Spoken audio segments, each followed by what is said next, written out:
Hola, buenas noches. Vamos a rezar y empezamos, ¿vale? Dios te salve María, llena eres de gracia, el Señor es contigo. Bendita tú eres entre todas las mujeres y bendito es el fruto de tu vientre, Jesús. Santa María, Madre de Dios, ruega por nosotros pecadores, ahora y en la hora de nuestra muerte. Amén.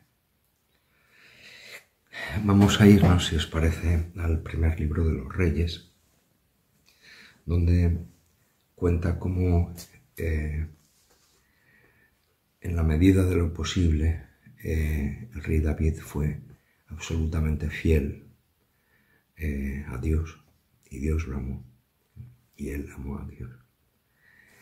Y como su hijo Salomón, al final de su vida, pese a haber recibido el gran don de la sabiduría, ¿sí?, don del Espíritu Santo, al final de su vida, por complacer a sus muchas mujeres, se había casado con un montón de princesas de los pueblos de alrededor, de tal manera que tenía ya unas alianzas muy firmes por sus matrimonios con los diferentes pueblos de alrededor. Pero esos pueblos tenían otros dioses distintos. Y en la vejez de Salomón dio gusto a sus mujeres, en el sentido de que les dejó, digamos, hacer altares o templos, pequeños templos, en los alrededores de Jerusalén, sobre todo en lo que hoy conocemos como el Monte de los Olivos, ¿vale? Entonces,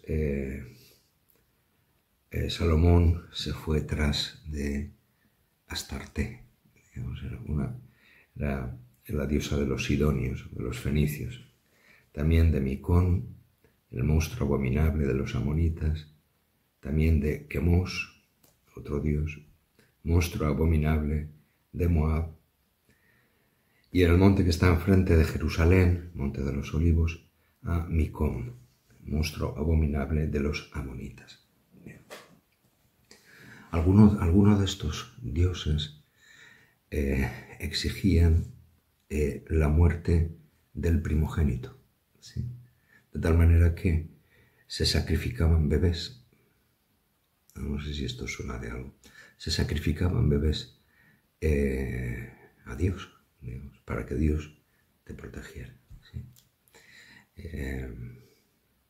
Era una práctica, ¿vale?, sobre todo entre los fenicios.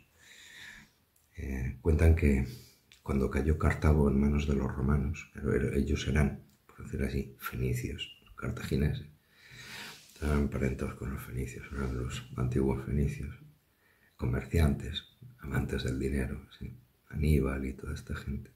Cuando cayó Cartago,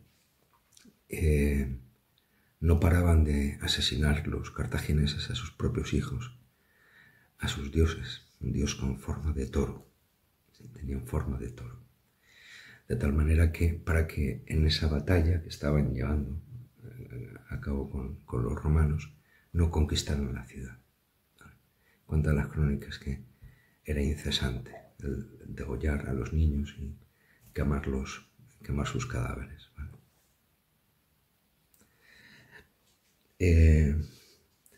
Esto que hace Salomón, metiéndonos en la psicología de Salomón, digamos, de la psicología de David, que es monoteísta, digamos, no existen 10 dioses o 15 o 20 diferentes, ¿no?, sino que solamente existe un solo Dios, un Dios verdadero, ¿no? ¿Cómo puede entrar en su cabeza adorar a otros dioses si su religión dice que solamente es uno? Adonai Echad, solamente Dios es uno, solamente uno. ¿Cómo puede ser? Pues es sencillo, y eso forma parte hoy también sin querer de la cultura, de nuestra cultura, ¿no?, popular, ¿no? Es decir, bueno, mira, cada religión es distinta, pero en el fondo todos adoramos al mismo Dios, porque solamente hay un Dios en el cielo. Entonces le puedes llamar de la manera que quieras, le puedes llamar Jesús, o le puedes llamar Alá, o le puedes llamar de no sé qué manera, ¿vale? Pero en el fondo es el mismo, ¿vale? Eso se llama sincretismo, ¿vale? Entonces, El pecado, digamos, de Salomón fue el sincretismo, el entender, digamos, que todas las religiones eran iguales, ¿sí? En el no atender, digamos, en fidelidad a la religión revelada, digamos, desde el principio, digamos, de los tiempos, ¿sí? A través del pueblo hebreo, de un pueblo concreto, ¿sí? No de los otros, sino de un pueblo concreto. Este sincretismo, digamos, le lleva a que Dios le castigue, aunque por amor a David, a su padre, por amor al rey David, no va a castigar a Salomón durante su vida, sino después de su muerte. Cuando él muera, caerá el castigo sobre Israel, porque parte de Israel, todo el territorio de las 12 tribus, habían caído en esto, en un sincretismo. No adorar al Dios único, al Dios verdadero, sino adorar a todos los dioses, haciéndose cuenta de que todos formaban parte del mismo fenómeno, ¿no? Y no es así. No es así.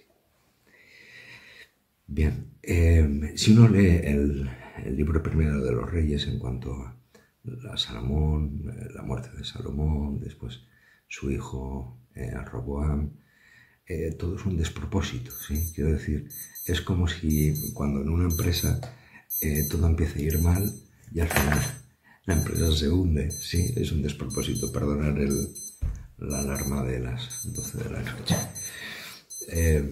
Es un despropósito, ¿vale? Bueno, y todo el mundo mete la pata aquí, en este relato, ¿vale? Todo el mundo es un patán, ¿vale? Salomón un día se da cuenta de que hay un joven muchacho, un joven prometedor, una joven promesa, sí, que se llama Jeroboam. El Jeroboam no es ni de familia real ni es nada, no, en realidad no es nadie, sí, pero él se fija que es un tipo diestro, que tiene sus habilidades, es astuto, es listo, y entonces lo pone al frente de las levas, digamos, de la gente que reclutaban para el ejército del rey. ¿Sí? Bien. Un día este tal Jeroboam, que no era nadie, le sale un profeta a su encuentro y le dice, de la misma manera que yo rasgo mi manto, rasgo el talit en 12 tiras, ¿sí? Y te doy a ti 10, ¿vale? De la misma manera, Dios va a partir el reino, ¿vale? Y te va a dar a ti, de las 12 tribus, 10, ¿vale? Y las otras dos, digamos, por amor a David, las voy a conservar en Jerusalén. Pero a ti te voy a hacer rey, le dice el profeta, ¿sí? Y él se lo cree, ¿vale? ¿Qué hay detrás de esto? ¿Le está diciendo la verdad? Sí, le está diciendo la verdad, ¿vale? Pero le está diciendo la verdad porque todo forma parte de una corrección que Dios está haciendo con su pueblo, ¿sí? El pueblo ha pecado, ¿vale? Como pueblo ha pecado, quemando niños, destruyendo niños, pues Dios aguanta hasta cierto límite. Cuando ya se tocan los niños, a los inocentes, entonces Dios ya no puede más. Pasa lo mismo con la esclavitud en Egipto. La esclavitud en Egipto del pueblo de Israel se acaba cuando Faraón manda matar a los niños. Es cuando surge Moisés. Y en el Nuevo Testamento, la redención viene cuando Herodes decide matar a todos los niños de 2 años para abajo en Belén y sus alrededores. ¿Os acordáis? Tiene un paralelismo, digamos. Vale. Cuando se ataca la vida de los niños, ¿va? La destrucción está cercana. O si queréis, la salvación está cercana. También el castigo, ¿vale? También el castigo. Porque un bebé, un niño, no se puede defender. No puede defenderse. Con un adulto te puedes enfrentar y puedes vencer o perder, ¿vale? Pero no te puede defenderse y tú te puedes defender. Un bebé no tiene defensa ninguna. lo único que quiere es vivir. Sí, su instinto está llamado a la vida, a respirar, a vivir una vida como la tuya y la mía, a tener ojos, a crecer, a envejecer, a tener hijos, lo que sea, la vocación de cada uno. Y cuando se toca la vida, digamos, ahí ya, adiós, adiós Pamplona, aquí se acabó, ¿vale? Bueno, la historia es que Salomón elige a Jeroboam. Jeroboam se encuentra con un profeta que le dice que va a ser rey, y Jeroboam orquesta, como es un zorro, orquesta una intriga para acabar con el rey y quedarse con el reino, ¿vale? El caso es que es descubierto y Salomón lo quiere matar, ¿sí? Se da cuenta de la cosa. Y Jeroboam huye a Egipto y lo protege el faraón Sosac, ¿sí? Que después invadirá Jerusalén. Bueno, eso es otra historia. Bien, pero esto es lo que pasa con Jeroboam, ¿vale? Bien. Muere Salomón, de acuerdo. Y entonces su hijo, Jeroboam, los nombres son parecidos, ¿verdad? Jeroboam es el traidor, digamos, el que va a causar al final la división de las 12 tribus. Y Roboam es el hijo de Salomón, rey de Jerusalén, rey de Israel, o sea, de Israel, no del reino del sur, digamos, de Jerusalén, de Judá. ¿Vale? Bien. Ocurre que llega el momento de ser coronado rey, Roboam, como rey de todos los hijos de Israel, ¿verdad? De todos los israelitas, desde Dan hasta Beersheba, ¿verdad? Todos los israelitas.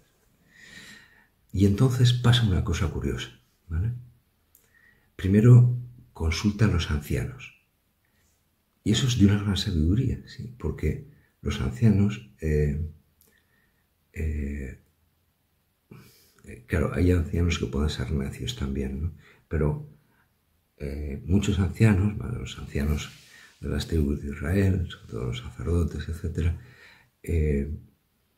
tenían gran sabiduría, si no es por la agilidad mental, al menos por los años, ¿sí? Al menos por los años. Y entonces le aconsejaron a Roboam, mira, si tú tratas bien a este pueblo, digamos, si los cuidas, si estás a su servicio, si los quieres, ¿vale? Te servirán, no te preocupes, o sea, te van a servir, no va a haber ningún problema, ¿vale? Pero si los tratas mal, pues no. Bien. Después de consultar a los ancianos, ¿vale? Consulta a los jóvenes. Y los jóvenes, que son los muchachos que le acompañaban a él, en cada corte de cada rey o cada monarca o cada líder espiritual, hay un montón de pelotas alrededor. O sea, hay un montón de gente que inclina la cabeza y tal, porque, ¿sabes? Es cuestión del escalafón. Eso dura hasta el día de la muerte del líder, porque después ya se cambian de bando rápidamente. O sea, quiero decir que todos los líderes tienen sus...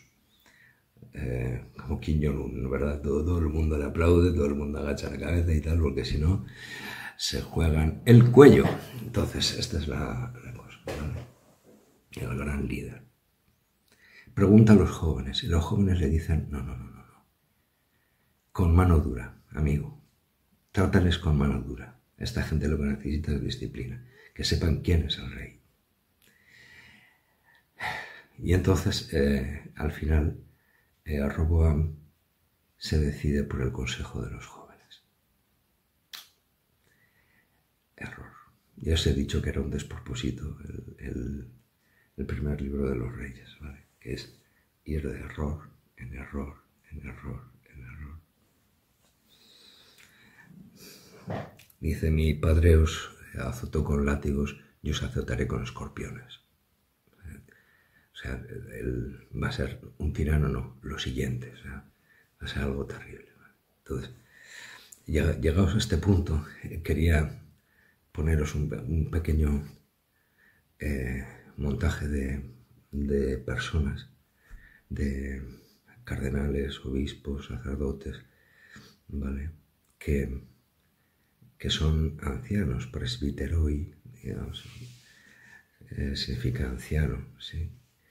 Y detrás de los muchos años, de las muchas canas, hay mucha sabiduría, ¿vale? Entonces, a la hora de consultar, es bueno consultar a los sabios. Os dejo con esta gente, digamos, estos sabios de la iglesia, estos ancianos de la iglesia, ¿vale? Después seguimos con el relato.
Escuchando el pueblo de Israel las palabras tan duras de Roboam, le dijeron: ¿qué parte tenemos nosotros con David?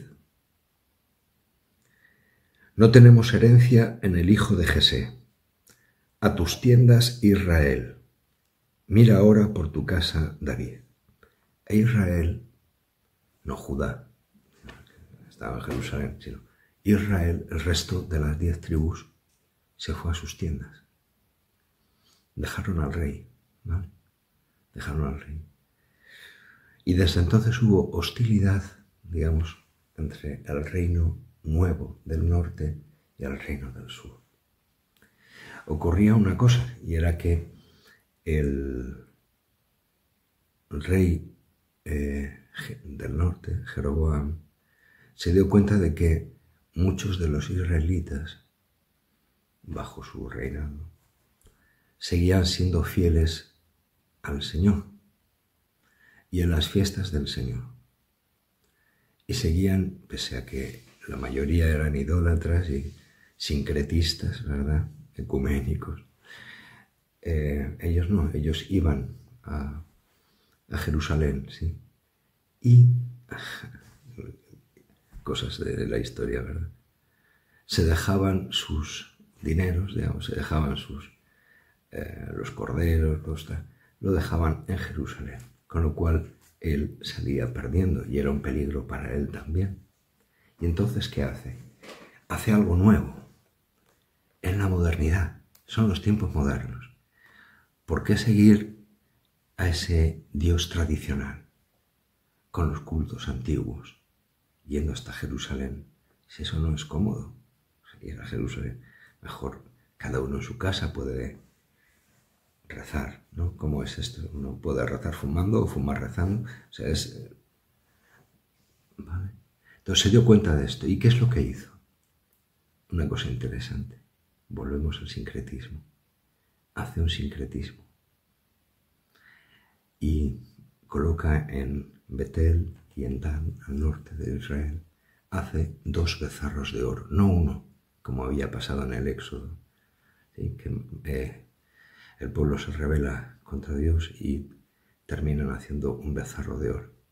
Dicen: este es tu Dios, Israel, el que te ha sacado de Egipto, aquel becerro de oro, que era imagen de aquel Dios fenicio que asesinaba a los niños. Y por otra parte, las orgías y todo esto sexual y los cipos y bueno, toda esa historia, ¿vale? Entonces manda a hacer 2 becerros ¿vale? Y les dice a la gente que ese es su Dios y al que tienen que llevar las ofrendas no es a Jerusalén, que esos son unos carcas, sino tienen que hacerlo en Siquem y en Betel y en Dan, ¿no? ¿Vale? Y la gente se lo traga, ¿vale? Y la gente se lo traga, ¿vale? ¿Por qué el Dios de Israel va a ser el único Dios verdadero? ¿No será que Dios es Dios para todos y nosotros hacemos simplemente una lectura de, ¿no? Va completamente en contra de la revelación, ¿sí? Donde Dios exige, Dios es un Dios celoso, que no permite otros dioses. Amarás al Señor tu Dios con todo tu corazón, con toda tu alma, con todo tu ser. No permite juegos con otros, ¿vale? Exige una fidelidad personal, ¿vale? Bien, ¿qué ocurre? Ocurre que se produce el cisma, digamos. Hay una corriente progre que provoca el cisma de la mayoría. ¿Sí?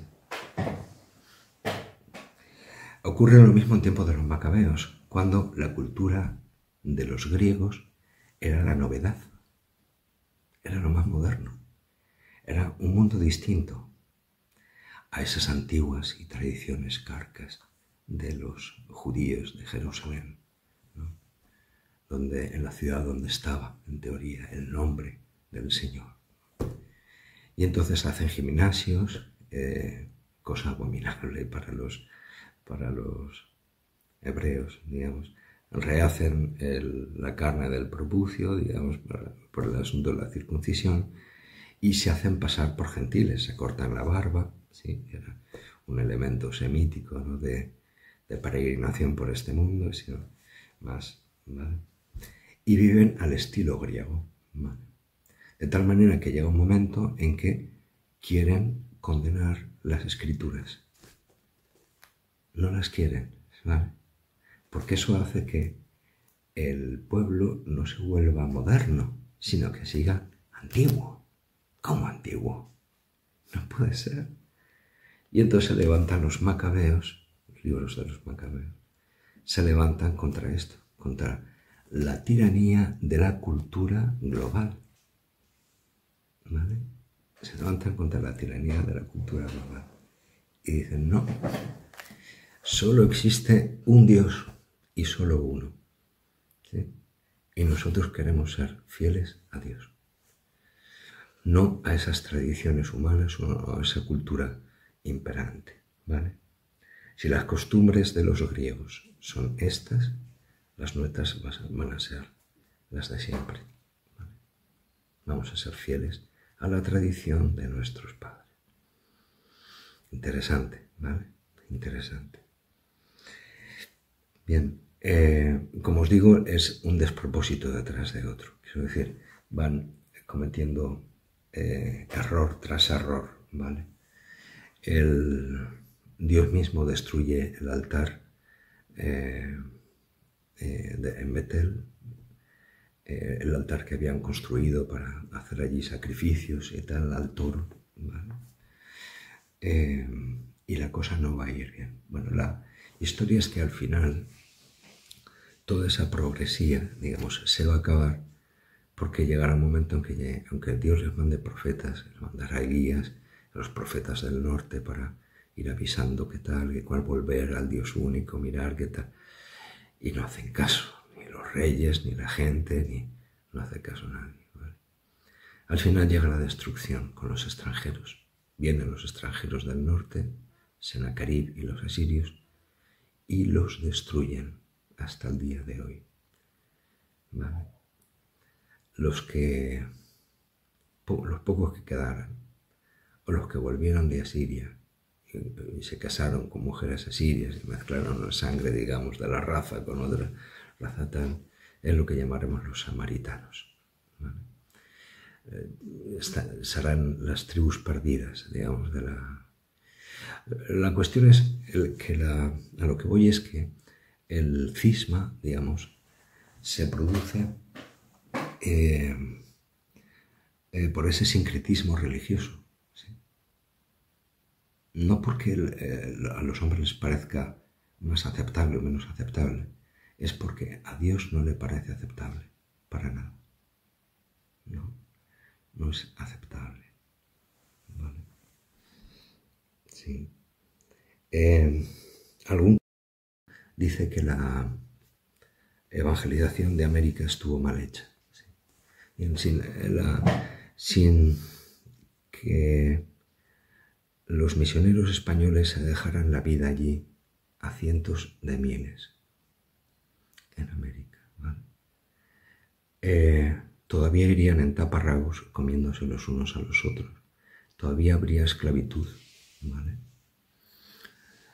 Siguiendo los ritos mayas, ¿no? O aztecas, ¿vale? Entonces, ¿qué llevó España a América? Llevó la fe. No era algo nuevo, era algo mucho más antiguo, más carca, ¿vale? Que lo que estaban descubriendo, ¿vale? Que lo que estaban viendo. Y más humano también, ¿vale? Bueno, os voy a dejar aquí. Si queréis, si os apetece, en el libro primero de los Reyes, en el capítulo 12, tenéis toda la historia de Roboam. Ya os digo, es un despropósito total. Hasta aquí, hasta los profetas meten la pata. O sea, es un desastre. Es como el dicho que dice, en la empresa donde no hay criterio se funciona a rachas, ¿no? Pues esto es igual. O sea, mete la pata al rey, después mete la pata al profeta, después mete la pata el otro que quería hacerse rey, el otro profeta que le dice que va a ser rey, y divide el talid en 12 piezas y le da 10 y se queda un desastre, ¿vale? Un desastre. Entonces, consultar a los ancianos, ¿sí? La raíz de la destrucción y del cisma en Israel fue el sincretismo. ¿Sí? Fue el sincretismo. Os dejo. Hasta la semana que viene. Chao.